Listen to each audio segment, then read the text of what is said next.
हाँ, अभी शुरू करें अपना गेम हम लोग। Good evening, good afternoon. हाँ जी, कल की रिमटिमान रिएक्शन समझ में आ गई थी ना आप लोगों को?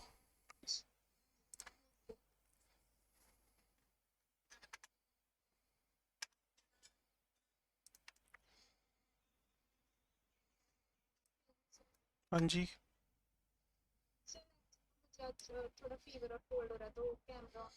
मेरी रिप्स में इंजरी हो रखी है। अब मैं क्या करूं बताओ?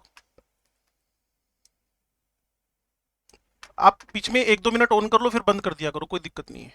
आप क्लास में रहो बस, आप ना सारे बंद कर लो चाहे। बस आप ना क्लास में रहो, सारे अपने कैमरे बंद कर लो, मुझे कोई दिक्कत नहीं है। सब बंद कर लो, लेकिन क्लास में रहने जरूरी है। सीधी सी बात है। जीरो ऑब्जेक्शन है मुझे ना। मुझे ऑब्जेक्शन सिर्फ एक है, क्लास में रहना जरूरी है। हाँ भाई, सुनो ध्यान से अब। नेक्स्ट नंबर 2 पे आ रहा है रिमटिमान। जैसे भी फॉर्मुलेशन सीखा था ना, अब रिमटिमान कार्बोक्सिलेशन आएगा। और मोस्ट प्रोबेबली आज हम 80-90% चैप्टर खत्म कर लेंगे अपना ना। चाहे कितनी स्लो चलना आप लोग। और कल डाउट डे आपका है ना। अपडेट हो गया?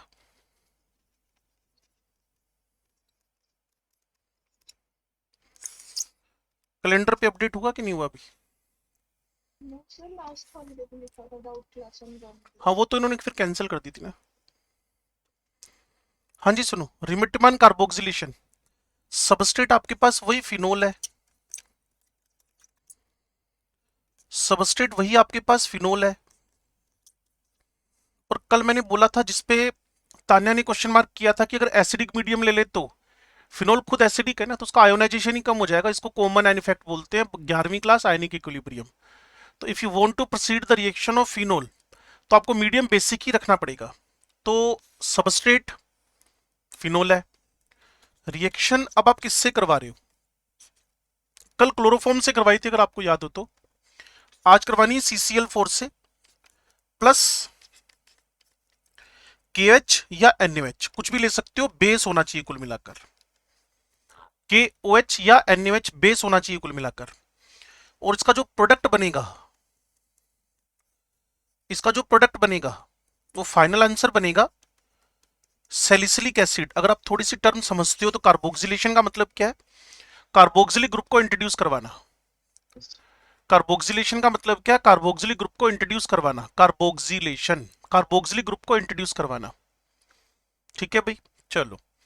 अब हम आगे काम शुरू करने वाले हैं। अगर 12वीं क्लास की रिएक्शन लिख के आनी है तो आपने फिनोल लिखा, आपने CCl4 लिखा, आपने 4KOH लिखा। अगर 12वीं में लिख के आना है तो ये आएगा। वो सिंपल एक नंबर का क्वेश्चन डाल देगा, राइट द रिमटिमांस कार्बोक्सिलेशन। तो बस इतना जो मैं लिख रहा हूं इसको लिख के आ जाना। और इस जगह पे आपका OH, COOH, 4 आप लोग KCl लिख दोगे, और 2 वाटर मोलिक्यूल लिख दोगे। और इसका नाम लिख दोगे, जो मैं बार बार बोले जा रहा हूं, सैलिसिलिक एसिड।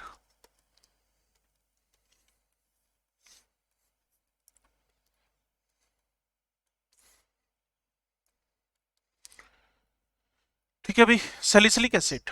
चलो, अब इसके अंदर घुसते हैं, जिसको आप लोग मैकेनिज्म बोलते हो। जिसको आप लोग मैकेनिज्म बोलते हो। ठीक है जी। तो मैकेनिज्म में क्या हुआ? ये जो आपका क्लोरोफॉर्म था ना, सॉरी, कार्बन टेट्राक्लोराइड, इस पे KOH का रिएक्शन होकर माइनस KCl हुआ, क्योंकि अब OH तो कुछ कर नहीं सकता, K प्लस Cl माइनस को डालेगा। तो K प्लस Cl माइनस, और जो CCl3 प्लस है, एक नया न्यूक्लियोफाइल बन के आपके सामने आ जाएगा। कल वाला, मेरी गलती, इलेक्ट्रोफाइल। कल आपने बोला था न्यूक्लियोफाइल, वो इलेक्ट्रोफाइल ही था, CCl2 डाइक्लोरोकार्बिन। और ये CCl3 प्लस करके अब आपके पास क्या बन के आ गया है? It is trichloromethyl carbocation. मतलब जो आयुष ने बोला, इलेक्ट्रोफाइल। ये परफेक्ट इलेक्ट्रोफाइल है। ठीक है जी। और फिनोल की रिएक्शंस करवा रहे हो, तो आपको फिनोल की रिएक्शन करवाते हुए एक बात तो सुननी और सोचनी पड़ेगी, कि ये ऐसे ही कर सकता है और तो कुछ करेगा नहीं। Electrophilic substitution. ये लो जी फिनोल, फिनोल बेसिक मीडियम में जा चुका है। तो आप सारे समझदार बच्चे हो, आपने सीखा भी है कल वेरी स्लो प्रोसेस में बेसिक। आपके आरपीएस में ना आंसर भी गलत है शायद ना, वो एसिडिक नेचर वाले आज वो, हाँ है ना, हाँ वो भी गलत है, उसके ऊपर वाला भी गलत है शायद।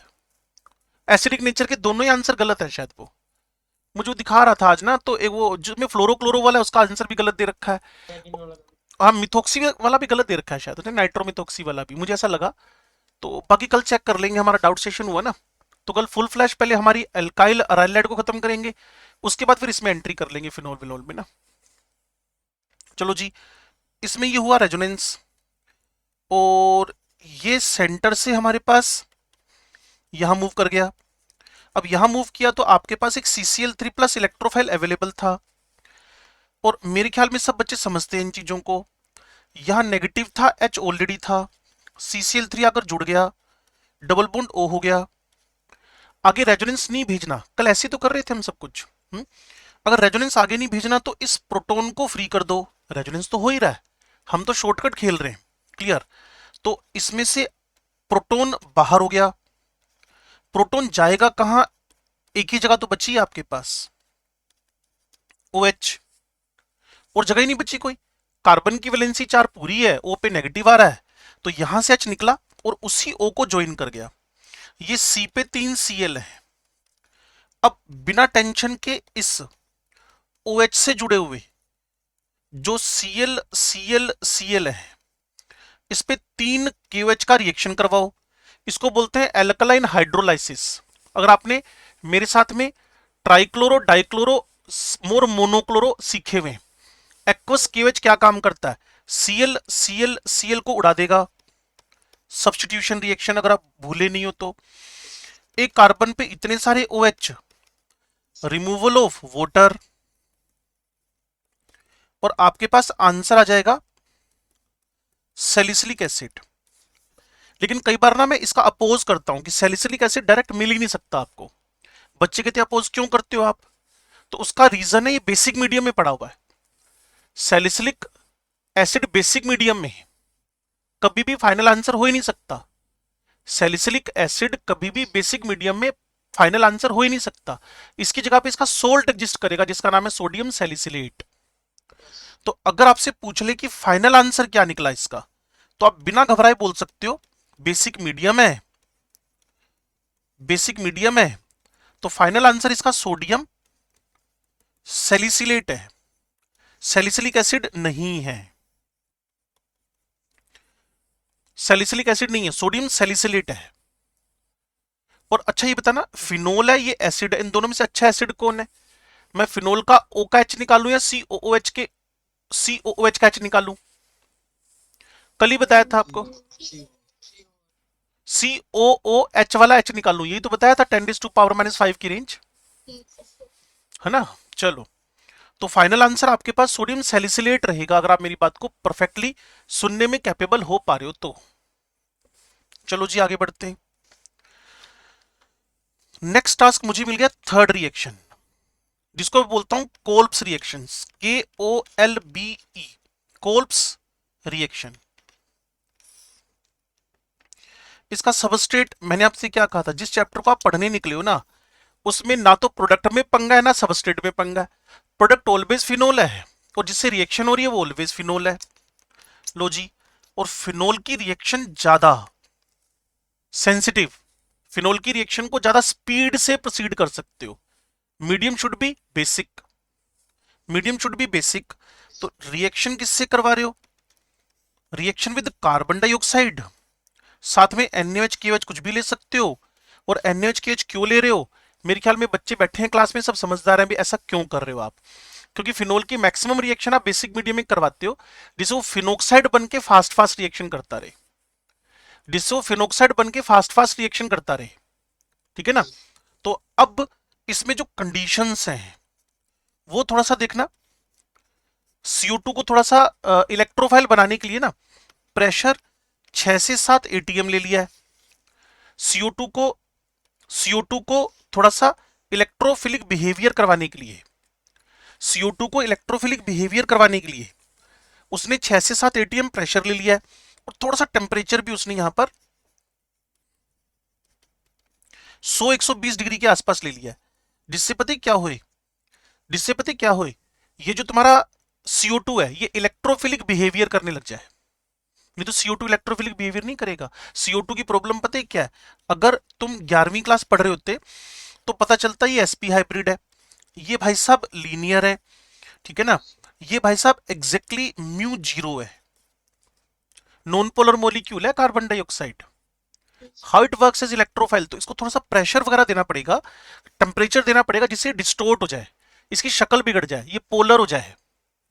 और अगर 11वीं का स्टेटसोमेटर याद आ जाए आपको, तो इसको बोलते हैं instantaneous dipole dipole interactions, instantaneous.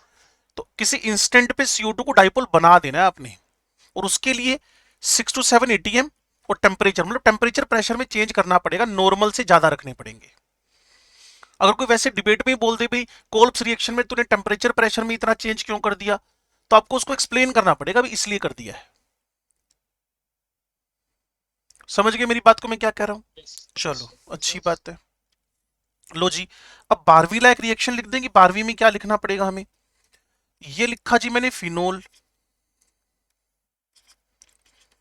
ये लिखा मैंने कार्बन डाइऑक्साइड, एरो पे मैंने लिख दिया NaOH, वही 6 से 7 ATM प्रेशर लिख दिया, टेम्परेचर मैंने 100-120 डिग्री लिख दिया, और इस जगह पर मैंने मीडियम बेसिक था तो सोडियम सैलिसिलेट बना दिया, और सोडियम सैलिसिलेट को हाइड्रोलाइज करके मैंने सैलिसिलिक एसिड बना दिया।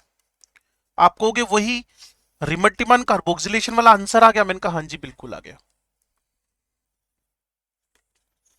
रिमट्टिमान कार्बोक्सिलेशन वाला आंसर आ गया, बिल्कुल आ गया।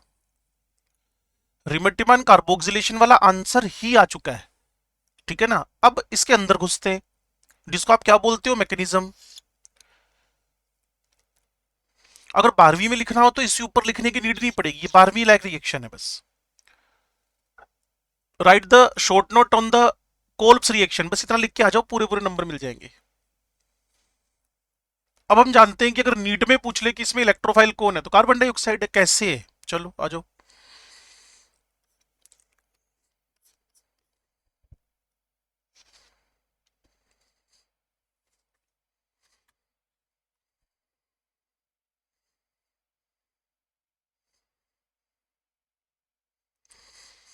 ये आपने लिखा फिनोल, बेसिक मीडियम में भाई साहब क्या बन चुके हैं, फिनोक्साइड। अगर आप सुन पा रहे हो तो बेसिक मीडियम में तीसरी बार चौथी बार हुआ सेम काम, फिनोल इन बेसिक मीडियम, ठीक है। कार्बन डाइऑक्साइड, ये पार्शियल प्लस ये पार्शियल माइनस, ऊपर से तुमने टेम्परेचर प्रेशर दे रखे हैं, ये भाई साहब यहां आएंगे, ये ऑर्थो पोजीशन पे आएगा, और सीधा सीधा ये कार्बन यहां अटैक कर देगा। How the CO2 works as electrophile, उसका जवाब है आपके पास।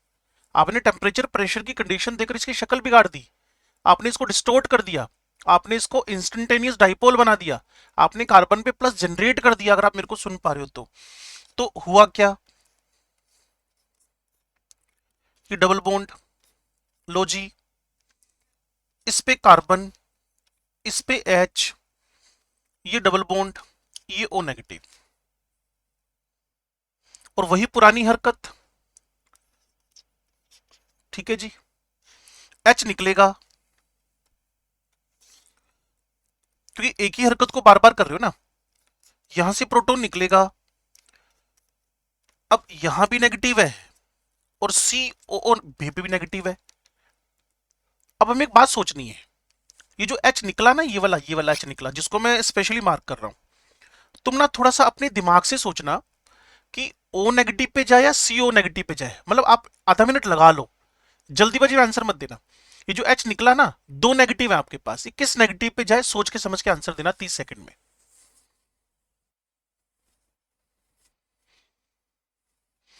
और किसी को अभी आ रहा है, ना सोचो 30 सेकंड, तुरंत बोल दो। डिपेंड आप पे कर रहा है कि आप प्रॉपरली इसको सोच पा रहे हो कि नहीं। देखो दो अलग अलग विचारधाराएं आ गई हैं। अच्छा सुनो, दोनों दोनों को बोलता हूं, चलो। फिनोल और बेंजोइक एसिड, अच्छा एसिड कौन? बेंजोइक। बेंजोइक का कॉन्जुगेट क्या बनेगा? वीक। और फिनोल का कॉन्जुगेट क्या बनेगा? बस ओ पे चला जाएगा। मतलब हर बात का लॉजिक है ऑर्गेनिक केमिस्ट्री में। अगर कोई बंदा बोलता है ऑर्गेनिक रट लो, तो इसका मतलब या तो उसको नहीं आती, या फिर आपको टाइम कम होएगा, मूर्ख बना रहा है वो कहीं ना कहीं। क्लियर ना? समझना पड़ेगा कि एच जा रहा है तो कहां जा रहा है, तो वो फिनोल है जो। और यहां आपके पास बेंजोइक एसिड है। इन दोनों में से के किसका ज्यादा हमें पता है, तो इनसे बन गए इनके फिनोक्साइड, और इससे बन गया इसका कार्बोक्सिलेट। ठीक है। और इसका के भी ज्यादा हो गया, क्योंकि इसका लॉजिक क्या था, every weak gives strong and every strong gives weak. तो ये जो एच निकला ना वो इसी के पास जाएगा। ये जो एच निकला ना, अगर आप सुन पा रहे हो तो, ये जो एच निकला, तो ये स्ट्रॉन्ग कॉन्जुगेट बेस के पास ही जाएगा। बाय डिफॉल्ट ये अट्रैक्ट उधर हो जाएगा, और इसके पास क्या लग जाएगा जाकर, तुम्हारा पड़ा हुआ NaOH का Na। एसिडिक मीडियम है ना, हाँ बेसिक मीडियम है ना। उसके बाद इसको हाइड्रोलाइज करके छुट्टी पाओ, कहानी खत्म करो। ये तुम्हारा फेवरेट सैलिसिलिक एसिड बन गया।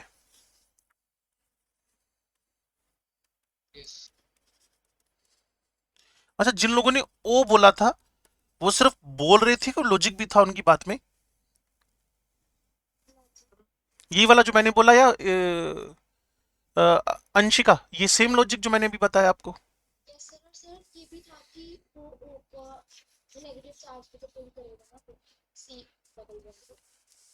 ओ नेगेटिव तो दोनों पे है ना।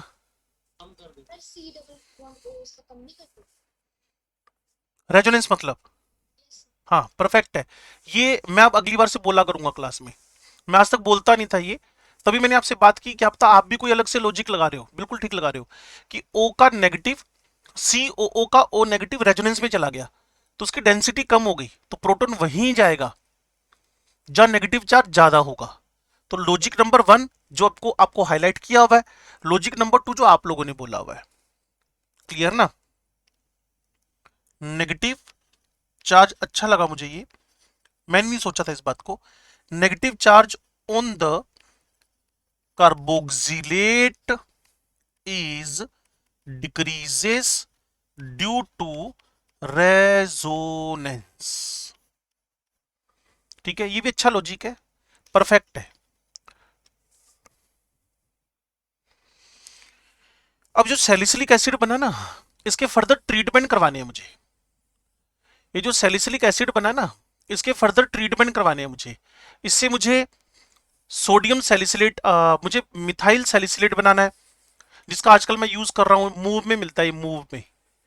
क्लियर ना? मूव के अंदर जो मूव स्प्रे नाम सुना ना आप लोगों ने, वोलिनी, मूव, आयोडेक्स ना, इनके अंदर मिलता है ये, जिसको बोलते हैं oil of winter green. Oil of winter green. Clear? और इसके अलावा एक सेलोल बनता है, एंटीसेप्टिक है वो, इंटेस्टाइनल एंटीसेप्टिक है। एक बनता है एस्पिरिन, इसका भी यूज आजकल मैं कर रहा हूं, ये एक्चुअल में एनाल्जेसिक है। क्लियर? एनाल्जेसिक है। तो मुझे लगा ये चैप्टर आने वाला है, इसलिए तीनों चीजों में से दो चीजें तो मेरी यूज आनी शुरू हो गई, 2/3 पार्ट आउट ऑफ 3। तो इसका सिंथेटिक यूज कर रहा हूं बच्चे में। Uses of salicylic acid, salicylic acid के यूजेस की बात हो रही है। ये मेरे पास OH, ये COOH, और जितनी भी रिएक्शंस होंगी ना, इसकी ट्रिक है कि सारा के सारा स्टेरिफिकेशन करवाओगे आप।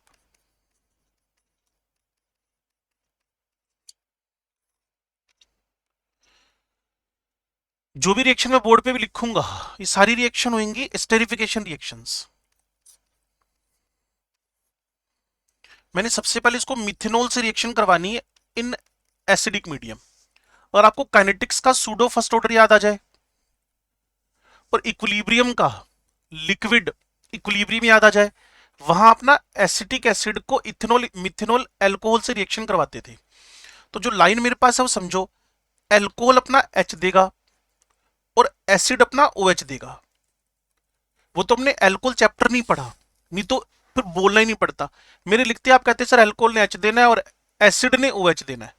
ये अगर हम एल्कोहल चैप्टर पहले पढ़ लेते तो एल्कोहल चैप्टर पहले पढ़ लेते तो, ठीक है। तो ये OH गया और ये H गया। और एक रूल और याद रख लो, अगर अटैक एल्कोहल कर रहा है तो एसिड पे होएगा, और अटैक अगर कोई एसिड कर रहा है तो वो OH पे होएगा। क्लियर? तो अभी नीचे मैं फिनोल लिख रहा हूं, फिनोल भी वापस इसी को फोकस करेगा। फिनोल भी अल्कोहलिक कैटेगरी में ही है ना, फिनोल अल्कोहल नहीं है मुझे पता है, लेकिन है तो OH ही ना, तो ये भी इसी को टारगेट करेगा। लेकिन अगर मैं एसिड का डेरिवेटिव लिख दूं कोई, लाइक C6H5CO Cl, तो ये टारगेट करेगा OH को, ये अपना Cl देगा और ये अपना H देगा। तो स्टेरिफिकेशन का टारगेट क्या होता है कि जब आप एल्कोहल का रिएक्शन कराओ तो एसिड फोकस, एल्कोहल का रिएक्शन कराओ तो एसिड फोकस, और अगर आप एसिड का रिएक्शन कराओ तो एल्कोहल फोकस। तो अब जो फाइनल आंसर आपके पास बनेंगे, OH अपनी जगह, ये COCH3, इसमें एक स्पेशल स्मेल आती रहती है जो मूव में से आती है। मूव में से कभी भी मूव का कॉम्पोजिशन पढ़ना। मेरे पास ना 3 मूव की बोतल पड़ी है अभी, वो स्प्रे 3 पड़े हैं मेरे पास अभी। उन तीनों पे उन्होंने कितना मतलब ना बंदों को पागल बना रखा है। एक पे लिखा हुआ है मिथाइल सैलिसिलेट, उसके पास लिखा है आयुर्वेदिक स्प्रे। क्लियर ना? और दूसरे पे पता है क्या लिखा हुआ है? Allopathic spray. वहां पता है क्या लिखा है उन लोगों ने? इसको मिथाइल सैलिसिलेट की जगह पर आयुर्वेदिक वाले में लिखा ऑयल ऑफ विंटरग्रीन, और एलोपैथी में लिखा हुआ है इसको मिथाइल सैलिसिलेट। जबकि दोनों में कोई फर्क नहीं है। ऑयल ऑफ विंटरग्रीन का कॉम्पोजिशन भी यही है, ऑयल ऑफ विंटरग्रीन का कॉम्पोजिशन भी यही है, समझे ना? इसको बोलते हैं methyl salicylate oil of wintergreen. बस इसकी स्मेल की वजह से ही आइडेंटिफाई होएगा। अगर आपके पास टेस्ट ट्यूब के अंदर ये पड़ा हुआ है सैलिसिलिक एसिड, तो एक ड्रॉप उसमें HCl की H2SO4 की किसी स्ट्रॉन्ग एसिड की डाल दो रिएक्शन को प्रोसीड करने के लिए फॉरवर्ड, और फिर 1-2 ड्रॉप मिथेनॉल की डाल दो। हाथों हाथ आपको स्मेल आनी शुरू हो जाएगी, मूव जैसी स्मेल आनी शुरू हो जाएगी। ये स्मेल ना इथेनॉल से नहीं आती है। तो कई बार ना मिथेनॉल इथेनॉल को हम ऐसे डिफरेंशिएट भी कर लेते हैं। मिथेनॉल हेलोफॉर्म रिएक्शन नहीं, हेलोफॉर्म नहीं करवाया ना आपको, चलो नहीं बोलते उसके बारे में। मिथेनॉल इथेनॉल का ये वाला टेस्ट मिथेनॉल इथेनॉल को डिफरेंशिएट करने के लिए, अगर आपके पास टेस्ट ट्यूब में एक तरफ सैलिसिलिक, दूसरी तरफ भी सैलिसिलिक, एक में मिथेनॉल डाल दो एक में इथेनॉल डाल दो, तो जहां स्मेल आनी शुरू हो जाए समझ लो वो मिथाइल सैलिसिलेट, मिथाइल मिथेनॉल डाला है उसमें, दूसरे में इथेनॉल डाला है, वहां स्मेल नहीं आती। बनेगा इथाइल सैलिसिलेट, वहां भी स्मेल नहीं आएगी, ठीक है ना? फिनोल से रिएक्शन करवा दी, और जब फिनोल से रिएक्शन करवा दी हम लोगों ने, तो यहां आपके पास बनता है salol, salicylic acid plus phenol, salol. It is phenyl salicylate, इसको बोलते हो आप लोग सेलोल। फिनाइल सैलिसिलेट इसको आप बोलते हो सेलोल, फिनाइल सैलिसिलेट इसको आप बोलते हो सेलोल। अगर आप मेरी बात को समझ पा रहे हो तो ये एक इंटेस्टाइनल एंटीसेप्टिक है, साइड में लिख देना। और जो शुरू वाला था ना, वो एक एनाल्जेसिक, एनाल्जेसिक शुरू वाला एनाल्जेसिक ऑइंटमेंट या स्प्रे में यूज होता है एनाल्जेसिक। इसके अंदर एनाल्जेसिक प्रॉपर्टीज है। इसको ऑयल ऑफ विंटरग्रीन बोला हुआ आप लोगों ने ना। और जो अगला CH3COCl का रिएक्शन करवा रहे हो, CH3COCl का रिएक्शन करवा रहे हो, आपको बताया इसका फोकस और टारगेट का है H पे, ठीक है जी। और ये बन गया O acetoxy, ortho, ortho acetoxy, ortho acetoxy benzoic acid. और नेम इसका एनाल्जेसिक तो ही आपको पता ही है, ये तो आपके केमिस्ट्री एक्शन में भी आया था, एस्प्रिन। ये आपके सैलिसिलिक एसिड के यूजेस हो गए हैं, ये आपके सैलिसिलिक एसिड के यूजेस हो गए हैं, और तीनों के अंदर स्टेरिफिकेशन हो रहा है, तीनों के अंदर स्टेरिफिकेशन हो रहा है। बस फोकस रखना कि अटैक करने वाला कौन है, एल्कोहल कैटेगरी का है तो वो जाके एसिड पे अटैक करेगा, और कोई एसिड कैटेगरी का एसिड का डेरिवेटिव है सीधा अल्कोहल पे अटैक करेगा। और तीनों रिएक्शन किसकी है? एस्टेरिफिकेशन की है। कई बार तो इससे रिलेटेड क्वेश्चन पूछ लेता है वो कहता है कंपाउंड का ना हमने एसिडाइलेशन करवाया और मोलिकुलर वेट में इतना चेंज हो गया, बताओ कितने OH ग्रुप्स हैं। देखो ना, एसिडाइलेशन से मोलिकुलर वेट में कितना फर्क आता है। एसिटाइलेशन करवाया किसी का, आपको 1 से 19 तक क्वेश्चन कराए थे ना, उसमें एसिटाइल ग्रुप बताया था ना आपको कौन होता है। इसका मोलिकुलर वेट 43 है, कार्बन का 12, हाइड्रोजन का 3, कार्बन का 12, ऑक्सीजन का 16, 43 है। ठीक है, ये देखो अगर मिथेनॉल का एसिटाइलेशन करवा दें तो लिविंग हुआ ये, HCl बाहर हो गया, CH3O। तो ओवरऑल यहां से जब यहां तक पहुंचा ना, मोलिकुलर वेट में -1 का नुकसान हुआ और +43 हुआ।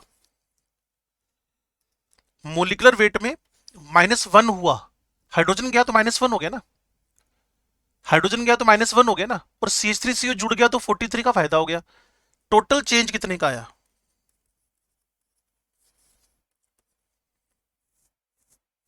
अगर किसी भी मोलिक्यूल से एक हाइड्रोजन चला जाए तो मोलिकुलर वेट में 1 का नुकसान होएगा, और CH3CO जुड़ जाए तो 43 का फायदा होएगा।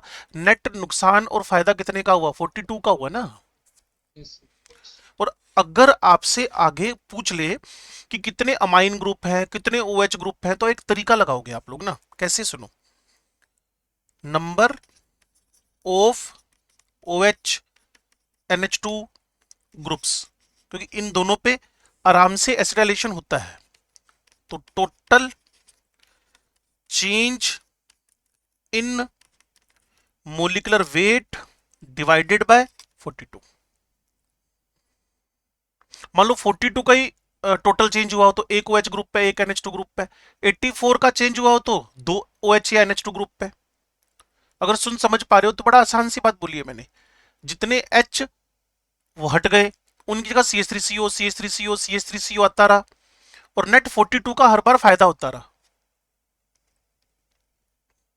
क्यों भाई? बात क्लियर हो गई ये वाली? तो पहली रिएक्शन थी रिमर-टिमन फॉर्माइलेशन। लो जी, एक हल्की समरी, ये फिनोल है, यहां क्लोरोफॉर्म है, यहां क्लोरोफॉर्म की जगह CCl4 है, यहां आपके पास कार्बन डाइऑक्साइड है। ठीक हो गया? यहां 3 KOH है या NOH है, यहां आपके पास 4 KOH या NOH है, और यहां NaOH। ठीक है जी, NaOH प्रेशर टेम्परेचर अच्छा खासा लेके चल रहे हो, इतना ज्यादा नहीं लेकिन नॉर्मल से ज्यादा है। तो सबका हाइड्रोलाइसिस वगैरह करा करू के फाइनल आंसर, यहां सैलिसिल एल्डिहाइड है, और इन दो केसेस के अंदर सैलिसिलिक एसिड है। इन दो केसेस में सैलिसिलिक, और फिर सैलिसिलिक के फर्दर 3 यूज है। एक तो मिथाइल सैलिसिलेट बनाना,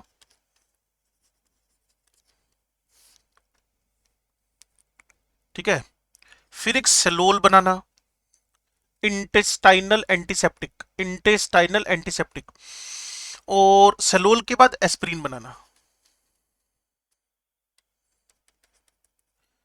ये एनाल्जेसिक है, तुम्हारे केमिस्ट्री इन एक्शन का एनाल्जेसिक है। तो ये स्टार्ट की तीनों रिएक्शंस की समरी हो गई है। Reamer-Tiemann formylation, CHO group introduce करवाए तो फॉर्माइलेशन, COOH ग्रुप इंट्रोड्यूस करवाए तो कार्बोक्सिलेशन। ये फॉर्माइल ग्रुप इंट्रोड्यूस करवा रखा है, फॉर्माइलेशन, और इसमें CHO ग्रुप इंट्रोड्यूस करवा रखा है, इट इज कार्बोक्सिलेशन। तो इसको ही फाइनल राउंड में समरी कर दोगे। कल का हमारा 10-15 मिनट और आज का अप्रोक्सीमेट मेरा 40-45 मिनट तो हो गया लगता है मुझे, नहीं आधा घंटा हुआ है। तो इनको जोड़ दोगे तो ये समरी है 3 मिनट की सिर्फ, इससे रिलेटेड क्वेश्चन मिल जाएंगे। तो अब इलेक्ट्रोफिलिक सब्स्टिट्यूशन में अगला रिएक्शन फ्रिडल क्राफ्ट रिएक्शन करवाएंगे, ब्रोमिनेशन, हेलोजिनेशन करवाएंगे, नाइट्रेशन कराएंगे, सल्फोनेशन, ये सारी हरकतें अब करने वाले हैं। चल तो ऐसी रहा इलेक्ट्रोफिलिक सब्स्टिट्यूशन रिएक्शन। इसमें किसी को प्रॉब्लम हो तो मेरे से इमीडिएटली डिस्कशन कर लो, नहीं तो आगे बढ़ता हूं मैं भाई। पक्का? चलो, हाँ जी बोलो। सर एक हमने रिमल्टीमान कार्बोक्सिलेशन में कंपाउंड बनाया, उसका नाम क्या है? रिमिटिमान, सर उसमें एक कंपाउंड बना था जो इलेक्ट्रोफाइल था, उसका नाम क्या है? उसका नाम था ट्राइक्लोरो मिथाइल कार्बोक्टाइन। ऐसे बोलो कि उसके इंटरमीडिएट का नाम क्या है, उसके इलेक्ट्रोफाइल का नाम क्या है। कंपाउंड तो अगर तुम पूछोगी तो कोई भी बंदा अगर मेरे जैसा समझदार होएगा तो यही बोलेगा कि सैलिसिलिक एसिड है। और अगर तुम कंपाउंड पूछोगी तो सैलिसिलिक एसिड ही पूछेगा, और तुम इंटरमीडिएट पूछोगी तो CCl3+ बोलेगा, वो trichloro methyl carbocation. Trichloro methyl carbocation, trichloro methyl carbocation was CCl3+, CCl3+। सुन समझ पा रहे हो क्या बोल रहा हूं? चलो भाई, नेक्स्ट अब मैं फ्रिडलक्राफ्ट रिएक्शन करवाने की कोशिश करता हूं और फिर बताता हूं कि हमारे फ्रिडलक्राफ्ट कराने में हमें क्या क्या दिक्कतें आ रही हैं। ठीक है ना? अगली हेडिंग लिखेंगे, आई थिंक फोर्थ हेडिंग है आपके पास, फ्रिडलक्राफ्ट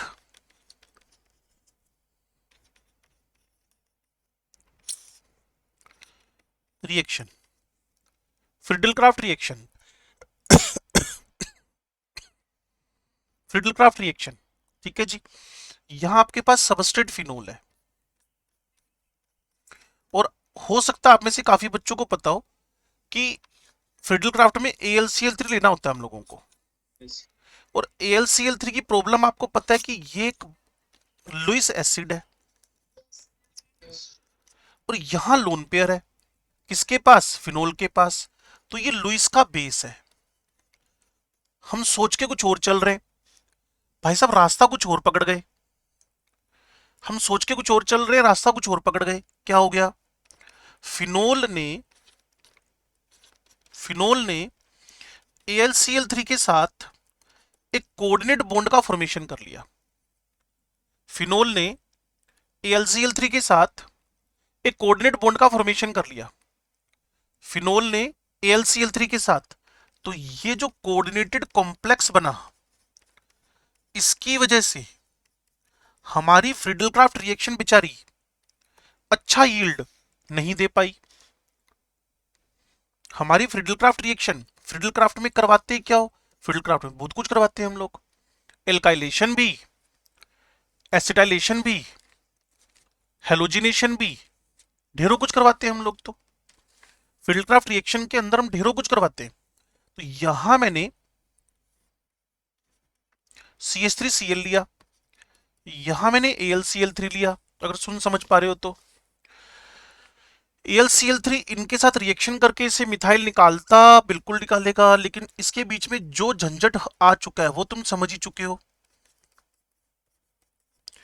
तो पहले वो बात बता दें, पहले हमने कोऑर्डिनेट कॉम्प्लेक्स बनने की बात कर ली आपसे, इसीलिए इन दोनों की यील्ड कोई जबरदस्त नहीं आ पाई। और मैं तो बोलता हूं यार, जैसे जैसे 11वीं से 12वीं की तरफ चलते हैं ना, वैसे वैसे बेचारा Friedel Crafts reaction down down down down down down. Aniline सोचो, मेरे कहने से नहीं, अपने दिमाग से सोचो कि एनिलीन इतना कैपेबिलिटी से फ्रिडल क्राफ्ट कर पाएगा? एनिलीन तो इससे अच्छा बेस है। हे महान लोगों, फिनोल एनिलीन कंपेयर करो, aniline is very good base as compare to the phenol. तो उसका जो लोन पेयर है वो AlCl3 को जाकर बड़ा अच्छे तरीके से डोनेट होएगा, वहां कोऑर्डिनेट कॉम्प्लेक्स ज्यादा अच्छा बनेगा। यहां तो मैं थोड़ी बहुत यील्ड ले तो रहा हूं, एनिलीन में तो मेरे पास यील्ड भी नहीं आएगी। अगर आप समझे हो तो बहुत अच्छी बात है, नहीं समझे हो तो बहुत बुरी बात है। फील्डक्राफ्ट रिएक्शन का यील्ड यहाँ सुपर पुअर है। फिनोल के लिए फील्डक्राफ्ट रिएक्शन अच्छी नहीं है, लेकिन मुझे सेम आंसर अगर चाहिए, मुझे अगर सेम आंसर चाहिए, वैसे अब सोचो ना, ये तो कौन था, फ्रिडलक्राफ्ट। फ्रिडलक्राफ्ट एल्काइलेशन, एल्काइलेशन हो चाहे एसिटाइलेशन हो, CH3CO Cl AlCl3, वही हरकत, जब आपके पहले वाले फ्रिडल क्राफ्ट की यील्ड पुअर थी, इसमें ऐसा क्या हो गया जो इसकी यील्ड बहुत अच्छी हो जाएगी? इनकी यील्ड भी तो पुअर होगी, रीजन तो कॉमन ही है ना, रीजन तो कॉमन ही है ना। क्या? कोऑर्डिनेट कॉम्प्लेक्स का बनना, रीजन तो कॉमन ही है ना, कोऑर्डिनेट कॉम्प्लेक्स का बनना। तो क्या करें भाई? करना कुछ नहीं है, बस यील्ड पुअर है, Friedel Crafts is not suitable for the phenol. Reason आपके पास है, कोऑर्डिनेट कॉम्प्लेक्स बन गया, ऑक्सीजन का लोन पे ढंग से रिंग में जा नहीं पाया, ऑर्थो पैरा डायरेक्टिव हो नहीं पाया, यील्ड पुअर हो गई है। अब इसका एक ऑल्टरनेट सोचा हम लोगों ने, fries rearrangement, fries rearrangement, fries rearrangement. Phenol का नाम तो सुना होगा आप लोगों ने। इसका रिएक्शन मैंने CH3COCl से करवा दिया विदाउट AlCl3, विदाउट AlCl3। अगर आपको पीछे लेकर जाऊं तो आपके पास हिंट्स हैं।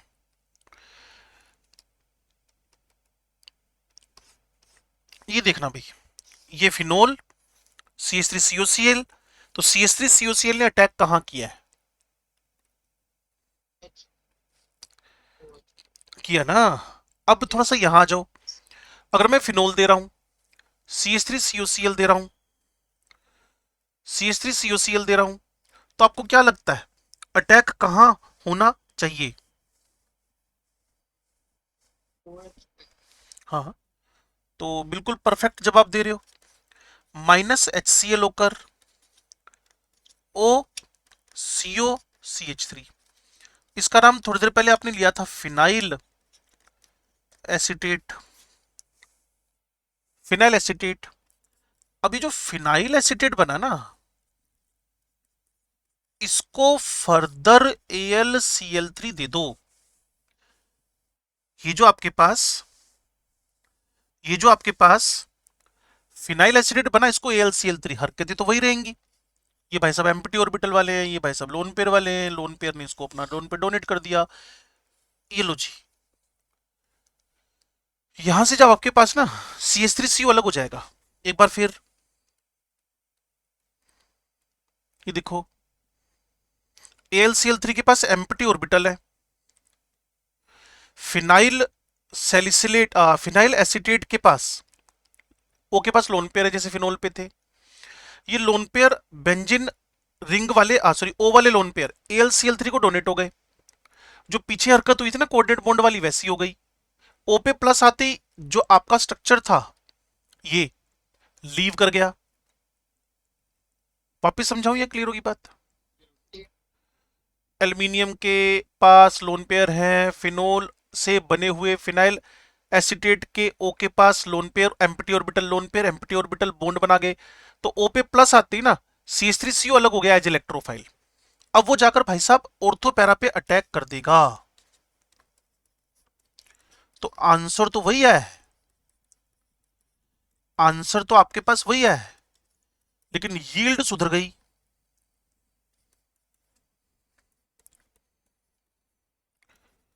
तो मैं कई बार मान के चलता हूं कि फ्रिडल क्राफ्ट का ऑल्टरनेट है फ्राइज, फ्रिडल क्राफ्ट का ऑल्टरनेट है फ्राइज, फ्रिडल क्राफ्ट का ऑल्टरनेट है फ्राइज, फ्रिडल क्राफ्ट का ऑल्टरनेट कहीं ना कहीं मुझे फ्राइज नजर आता है, क्योंकि वहां यील्ड पुअर थी, यहाँ यील्ड सुधर गई है। और एक ही हरकत बार बार कर रहे हो, जिसको बोलते हो आप लोग electrophilic substitution, electrophilic substitution, electrophilic substitution. अगर अभी भी कोई दिक्कत है, स्ट्रेट फॉरवर्ड बात कर लो, नहीं तो फिर मैं अगली रिएक्शन पे चलूं।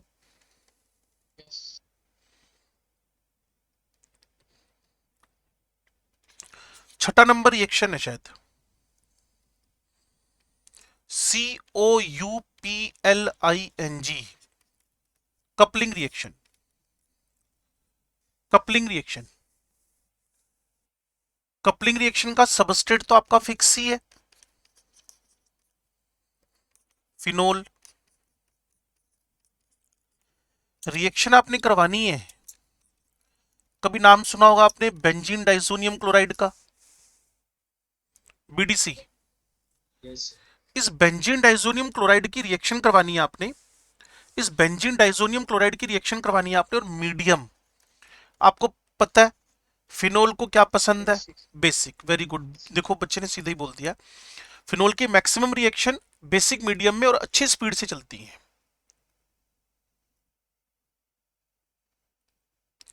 आज मैं अपना वीडियो थोड़ा सा ऑन ऑफ करता जा रहा हूँ, तो मेरे को टेढ़ा मेढ़ा होना पड़ता है ना, एक साथ क्वेश्चन में बैठे बैठे ना दिक्कत होने लगती है। तो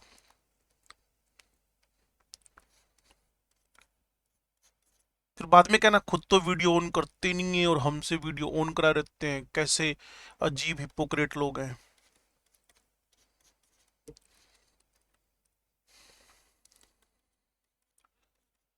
से लगी कैसे? साइकिल से गिर गया। सुनने में अजीब लग रहा है ना, लेकिन यस नहीं लेकिन 6 है ना, 6 फीट ऊपर ऐसे जंप का के नीचे गिरा, सब कुछ हिल गया एक साथ ही, फिर भी खुद ही घर पहुंच गया। क्या कह रहे हो?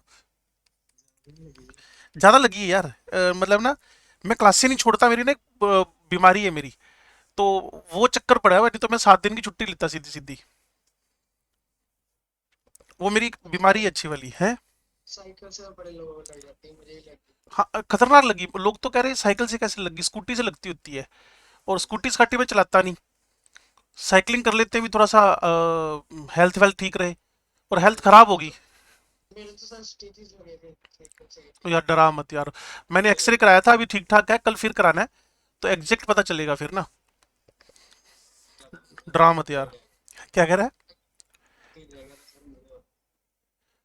अवनीत सुना नहीं, क्या वापस बोलना। जब कहीं लगा था मुझे बड़ा टायर में। ओ तेरी तेरे, क्या बात है, मतलब सब एक्सपीरियंस्ड लोग हैं। डेंजरस लगती है, डेंजरस ना। तुम बातें कर रहे हो, मेरे को सीन याद आ रहा है जब मैं नीचे गिरा ना, धमाके से।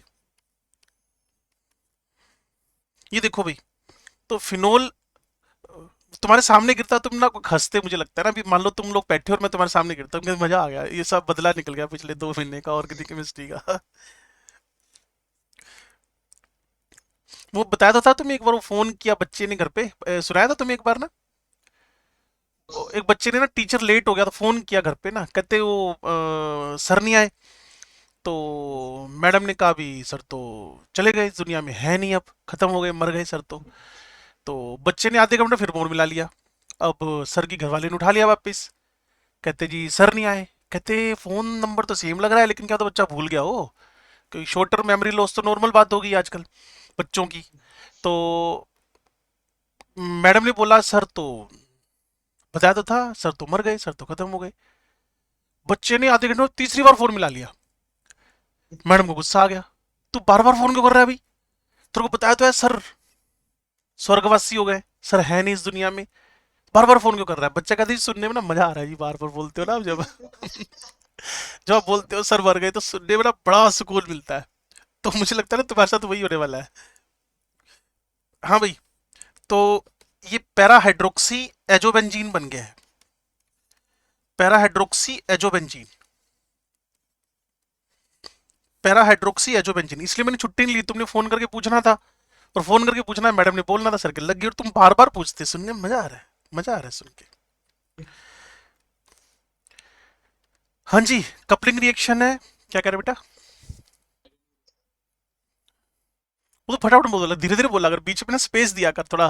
क्या बोल रहा है, वापस बोल।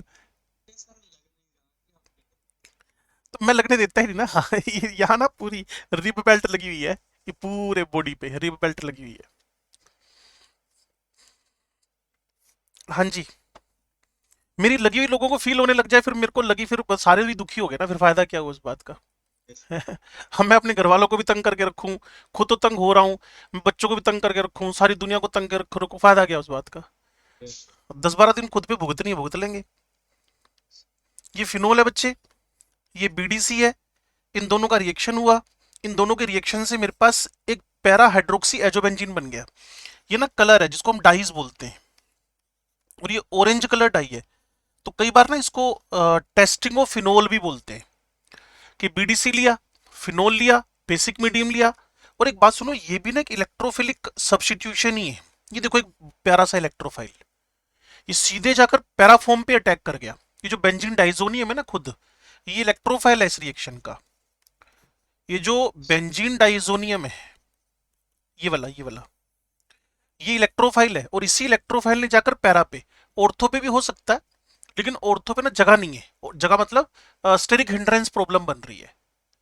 तो यही सेम कपलिंग रिएक्शन अप्रोक्सीमेट 20 दिन बाद फिर पढ़ेंगे। तब सबस्ट्रेट एनिलीन होएगा अपने पास, तब सबस्ट्रेट एनिलीन होएगा और मीडियम एसिडिक हो जाएगा, क्योंकि वो खुद बेस है ना, तो एसिडिक मीडियम, और ऐसे पैरा अमाइनो एजोबेंजीन बन जाएगा, पैरा अमाइनो एजोबेंजीन। उस रिएक्शन का नाम भी कपलिंग रिएक्शन ही है, उस रिएक्शन का नाम भी कपलिंग रिएक्शन ही है, अगर आप तसल्ली से सारी बातों को सुन रहे हो तो। चलो जी, अब इन्हीं रिएक्शंस पे हम 7वें नंबर पे चलते हैं। इसी में हम 7वें नंबर पे चलते हैं, ध्यान से सुनना और समझना। अब मैं इसका ना हेलोजिनेशन रिएक्शन करवाने वाला हूं, यानी ब्रोमीनेशन। और फिर आपसे बार बार कह रहा हूं, जब फिनोल की रिएक्शन हो तो आपके दिमाग में एक ही चीज घूमनी चाहिए बार बार, कि सर इलेक्ट्रोफिलिक सब्स्टिट्यूशन के अलावा कुछ नहीं करवा रहे, इलेक्ट्रोफिलिक सब्स्टिट्यूशन के अलावा कुछ नहीं करवा रहे, है ना। तो ब्रोमिनेशन के लिए फिनोल टारगेट पे लिया, इस पे ब्रोमीन और नॉन पोलर सोलवेंट ले लिया।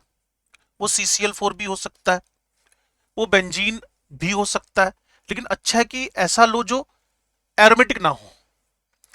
तो इसमें पता है क्या होएगा, बार बार एक बात सुनना और समझना, नॉन पोलर मीडियम है तो रिएक्शन ना कोई इतनी फास्ट नहीं हो पाएगी। मैं फिर आपसे बोल रहा हूं कि मैं इलेक्ट्रोफिलिक सब्स्टिट्यूशन रिएक्शन करवा रहा हूं, मैं इलेक्ट्रोफिलिक सब्स्टिट्यूशन रिएक्शन करवा रहा हूं, और इलेक्ट्रोफिलिक सब्स्टिट्यूशन मतलब पोलर रिएक्शन चल रही है, और मीडियम क्या ले लिया आपने, नॉन पोलर।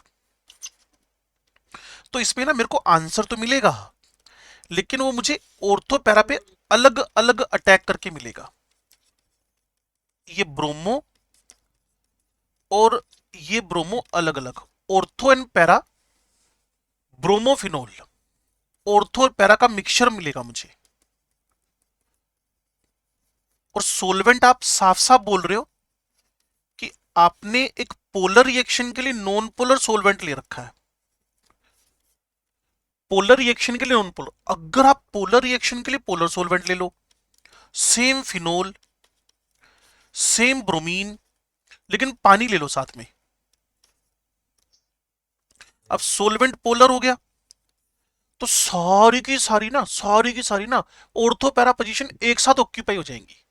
क्योंकि फिर मैं आपसे कह रहा हूं कि जो एससी रिएक्शन है वो इटसेल्फ, जो एससी रिएक्शन है इटसेल्फ पोलर रिएक्शन है, और ब्रोमीन ने तुम्हें ब्रोमोनियम बनाकर दिया है, ऊपर से तुमने पानी पोलर मीडियम ले लिया, तो सारे के सारे ऑर्थो पैरा पोजीशंस एक साथ ऑक्यूपाई होकर 2,4,6 ट्राइब्रोमो फिनोल आपको मिल जाएगा। 2,4,6 ट्राइब्रोमो फिनोल आपको मिल जाएगा, 2,4,6 ट्राइब्रोमो फिनोल आपको मिल जाएगा। और इतना ज्यादा मोलिकुलर वेट है, एक ये व्हाइट प्रेसिपिटेट के फॉर्म में दिखता है, और 1 मोल पे 3 मोल कंज्यूम होते हैं ब्रोमीन के।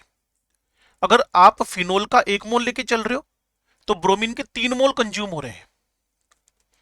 1 mole of phenol consumes 3 mole of bromine, 1:3 के रेशियो में, और फिर आपके पास बन रहा है कौन, ब्रोमीन ऑर्थो पैरा पोजीशन पे। और कारण क्या है, आपको सीधे सीधे बात करनी है, कारण है पोलर रिएक्शन के लिए पोलर मीडियम, पोलर रिएक्शन के लिए पोलर मीडियम, पोलर रिएक्शन के लिए पोलर मीडियम, पोलर रिएक्शन के लिए पोलर मीडियम अगर है, पोलर रिएक्शन के लिए पोलर मीडियम अगर है, तो रिएक्शन का रेट फास्ट था और सारी की सारी ऑर्थो पैरा पोजीशन एक साथ ही ऑक्यूपाई हो गई। और बड़ा परफेक्ट क्वेश्चन बनता है इस पे, bromination in the presence of carbon disulphide CCl4, bromination in the presence of water polar medium. ठीक है भाई, अगली रिएक्शन आपके पास है 8वीं नंबर, सल्फोनेशन। सल्फोनेशन में आपको रिएजेंट तो पता ही है, ओलियम यूज कर लो। लिखने का तरीका, आप बच्चे समझदार हो, H2SO4 + SO3,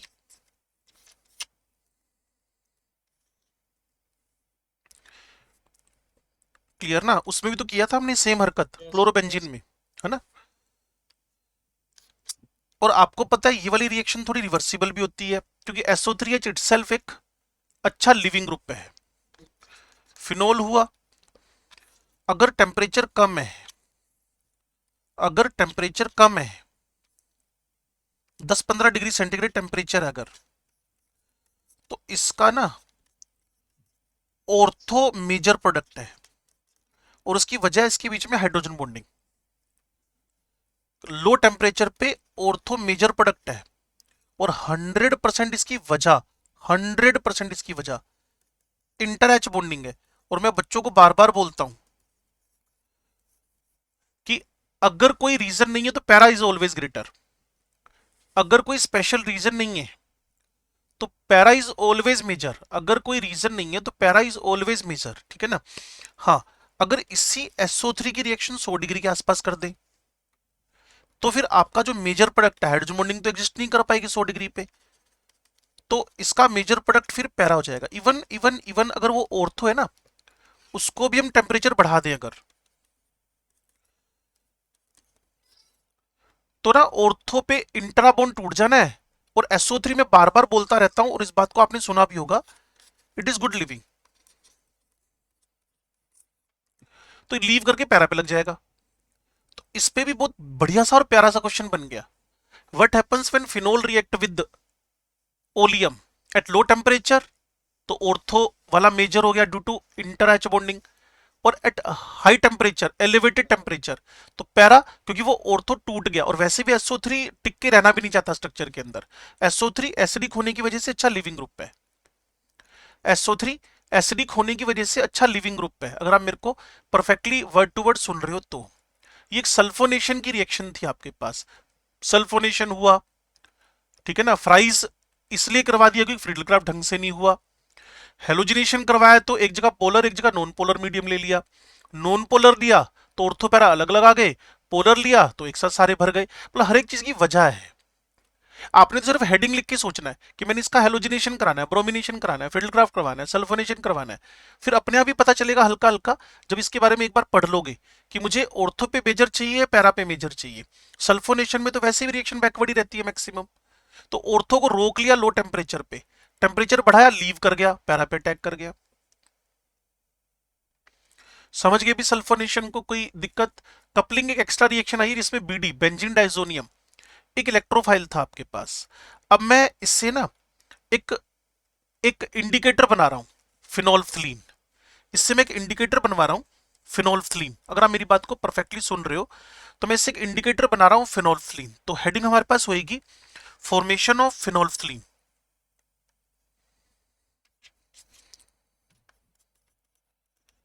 formation of the phenol PHTHALEIN, इसका सिंबल होता है HPH। Formation of phenolphthalein, formation of phenolphthalein. और इसका अगर बीच के फिनोल्फ्थलीन, फिनोल्फ्थलीन एल को गायब करके पढ़ते हैं बच्चे कैसे, फिनोल्फ्थलीन। लेकिन एल गायब करके नहीं पढ़ना, एल पे से थोड़ा फास्ट निकलना है। फिनोल्फ्थलीन ये पूरा नाम है एक। और ये एसिड बेस इंडिकेटर है, 11वीं क्लास में एसिड बेस टाइट्रेशन हुआ करती थी, yes, yes, yes. ठीक है ना। चलो जी चेक कर ले। ये मेरे पास फिनोल, ये भी एससी रिएक्शन है, electrophilic substitution. 2 mole of phenol है, 2 मोल्स ऑफ फिनोल है। मैंने इसकी reaction phthalic anhydride PHTHALIC anhydride से करवा दी, थैलिक एनहाइड्राइड से करवा दी इसकी रिएक्शन। तो बच्चे थोड़ा सा सोचो, ये carbon double bond O, partial plus, ये माइनस, तो इलेक्ट्रोफाइल कौन है अगर आपको दिख रहा हो तो, C का प्लस। Yes. बस बात खत्म हुई। कंडेंसेशन रिएक्शन है, कॉन्सेंट्रेटेड H2SO4 लेके चलो, पैरा पोजीशन पे अटैक हो जाएगा। अगर कहीं और अटैक हो रहा होता ना तो आप कह देते यार ये SC है नहीं। अगर कहीं और अटैक हो रहा होता तो आप कह देते कि सर ये एससी रिएक्शन है नहीं, अटैक पैरा पोजीशन पे हो रहा है और कार्बन का प्लस कर रहा है। क्लियर? तो साफ साफ एविडेंस है।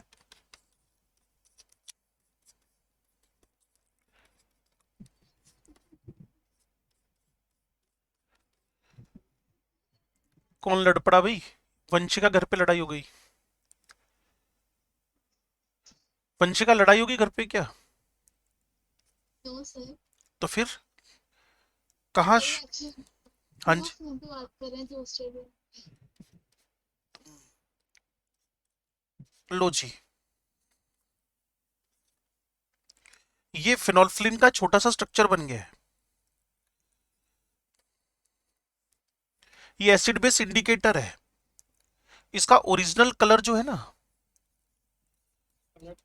हाँ बिल्कुल ठीक जा रहे हो, कोई कलर नहीं है इसका ना, कलरलेस है ये।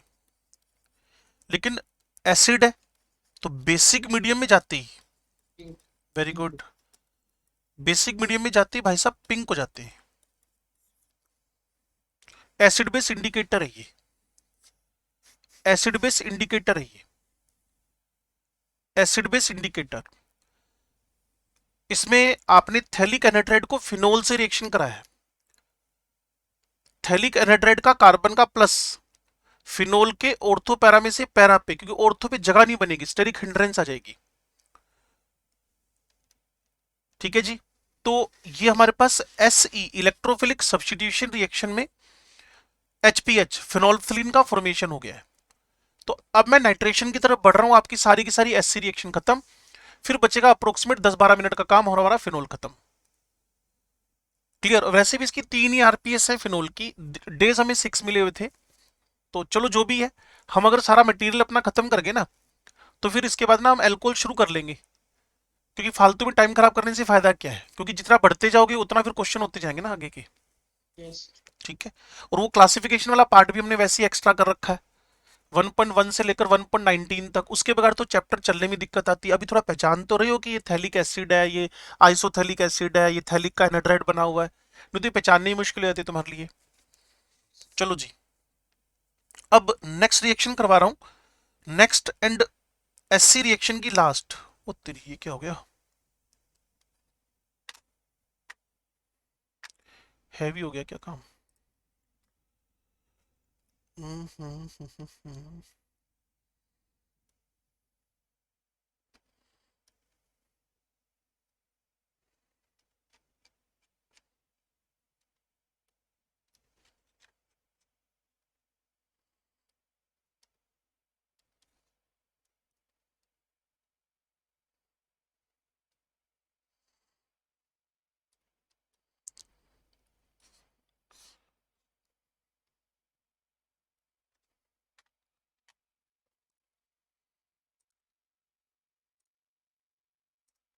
स्क्रीन दिखने लग गई भाई? Yes. Yes.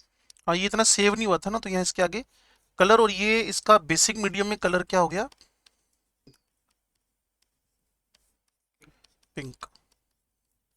ठीक है, अगली रिएक्शन पे चले।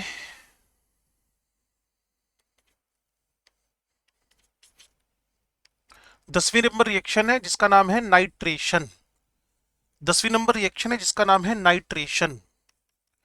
ये भी इलेक्ट्रोफिलिक सब्स्टिट्यूशन का कैरेक्टरिस्टिक की है, nitration.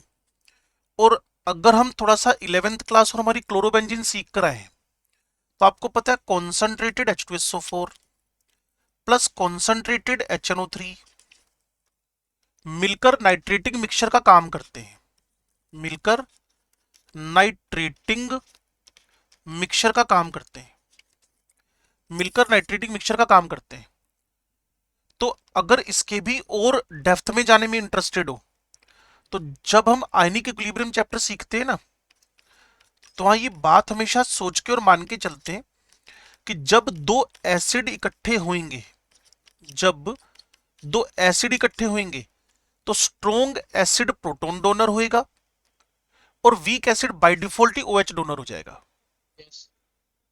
When two acids in one mixture, जब भी कभी दो एसिड्स एक ही मिक्सचर में आ जाएं, जब भी कभी दो एसिड एक ही मिक्सचर में आ जाएं, जब भी कभी दो एसिड एक मिक्सचर में आ जाए then strong behaves as acid and weak behaves as a base. तो क्या हरकत होगी, थोड़ा सा समझो और सुनो। इन भाई साहब ने अपना नाइट्रोनियम बना देना है, क्लियर ना। इन्होंने अपना HSO4 बनाना है, एक HSO4, पानी तो निकल ही रहा, तो एक बनता है HSO4 माइनस, एक बनता है आपके पास H3O प्लस। सुन पा रहे हो, समझ पा रहे हो? तो ये क्लियर। तो H2SO4 ने अपना प्रोटॉन डोनेट किया, तो HSO4, H2SO4 ने फिर अपना प्रोटॉन डोनेट किया, तो H3O प्लस, और ये दो बनते हैं। इसके पीछे भी पूरी एक लॉजिक रहती है कि इसका जो आई फैक्टर है ना, आई वेंटो फैक्टर, वो 4 होता है इस रिएक्शन का।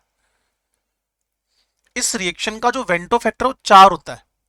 अब सोचो, इस चैप्टर में सॉल्यूशन चैप्टर लेकर आ गए, लेकिन ऑर्गेनिक केमिस्ट्री है, लॉजिक है पूरा कि इस रिएक्शन के अंदर 4 आयन बनते हैं, एक नाइट्रोनियम। लेकिन अगर अच्छी बुक कोई डिस्कस कर रही हो तो हमें बताना पड़ता है कि नाइट्रेशन होते हुए आई फैक्टर 4 है, तो नाइट्रोनियम बना। और कोई अच्छी बुक डिस्कस ना कर रही होगी, क्वेश्चन नहीं बनाया, तो आपका बोधर कम हो गया, H2SO4 ने प्रोटॉन दिया, H2SO4 ने प्रोटॉन दिया, HNO3 ने OH दिया, चल भी नाइट्रोनियम बन गया, इलेक्ट्रोफाइल है, आपको बोधर ही नहीं है। तो ये एक इलेक्ट्रोफाइल बन गया, ये एक इलेक्ट्रोफाइल बन गया। अब ये वाला इलेक्ट्रोफाइल बेंजीन रिंग पे यानी फिनोल पे अटैक करने वाला है, क्लियर ना। अगर आप वर्ड टू वर्ड मेरी बात को सुन रहे हो, तो मैंने नाइट्रेटिक मिक्सचर आपको बताया concentrated H2SO4 plus concentrated HNO3 है। लेकिन जो फिनोल है ना, वो एक शानदार OH लोन पे डोनर ऑर्थोपैरा बहुत ज्यादा एक्टिव हो रखे हैं। तो जब आप ये कॉन्सेंट्रेटेड HSO4 और H2SO4 और HNO3 लेके चल रहे हो ना, तो सारी की सारी पोजीशंस एक साथ ऑक्यूपाई हो जाएंगी। तो हम धीरे धीरे धीरे प्रोग्रेस करते हैं नाइट्रेशन के अंदर। कहां से? डाइल्यूट HNO3 से, डाइल्यूट HNO3 से। तो मेरे साथ टिकना और बात को सुनना। ये मेरे पास फिनोल है, मैं डाइल्यूट HNO3 लेकर आ रहा हूं, जैसे ब्रोमिनेशन नहीं हुआ था सेम। तो ये अपना NO2 देकर मुझे ortho and para nitrophenol, ortho and para nitrophenol अलग अलग बनवा देगा। और आप समझदार हो कि ऑर्थो लिखवाया भी था आपकी कॉपी में, नोट्स में पढ़ा होगा कहीं ना कहीं। Yes. इनके बीच में इंटरा एच बॉन्डिंग है। और ऑर्थो के बारे में पहले भी बताया था, स्टीम वोलेटाइल है। अगर आप डाइल्यूट HNO3 नहीं लेकर आ रहे, अगर आप डाइल्यूट HNO3 नहीं लेकर आ रहे, आप लेकर आ रहे हो concentrated HNO3 with concentrated H2SO4, concentrated HNO3, concentrated H2SO4, तो भाई साहब ये एक साथ ही धमाका कर गया। सारी की सारी लोकेशंस एक साथ भरकर पिक्रिक एसिड बन गया। तो आप थोड़ा सा कंपेयर करो, ब्रोमिनेशन से कंपेयर करो, आप थोड़ा सा इसको ब्रोमिनेशन से कंपेयर करो। जब आप ब्रोमिनेशन कर रहे थे ना, ब्रोमिनेशन, तो वहां जब आपने नॉन पोलर मीडियम लिया तो ऑर्थोपैरा अलग लगा गए, और जैसे ही पोलर लिया तो सारे भर गए। बस वही है, डाइल्यूट HNO3 लिया तो अलग अलग आ गए, और जब कॉन्सेंट्रेटेड H2SO4 HNO3 लिया तो सीधे सीधे एक साथ आ गए। Conditions पे थे. कंडीशन में थोड़ा सा ड्रास्टिक कंडीशन ले ली बस, और जैसी कंडीशन थोड़ी ड्रास्टिक ली तो आंसर आपके पास क्या आ गया है? पिक्रिक एसिड का। अब एक ना प्रॉब्लम है इस जगह में ना, वो प्रॉब्लम क्या है वो मैं आपको बता देता हूं। HNO3 अगर कॉन्सेंट्रेटेड है तो एक गुड ऑक्सीडाइजिंग एजेंट भी है। मैं हमेशा बोलता हूं HNO3 का स्वैग थोड़ा अलग होता है। ये भाई साहब एसिडिक नेचर के साथ साथ में ना अपने आप को ऑक्सीडाइजिंग नेचर भी दिखा रहे होते हैं। और अगर कभी आपका नजर पड़े इलेक्ट्रोकेमिस्ट्री के इलेक्ट्रोकेमिकल सीरीज के ई नोट पे, तो इसका अप्रोक्सीमेट 0.9394 के आसपास का ई नोट है प्लस में। ये अच्छा खासा ऑक्सीडाइजिंग एजेंट है। तो ना पता है क्या करता है, फिनोल जब HNO3 के साथ होएगा तो इसका ऑक्सीडेशन वाला पंगा हो जाएगा।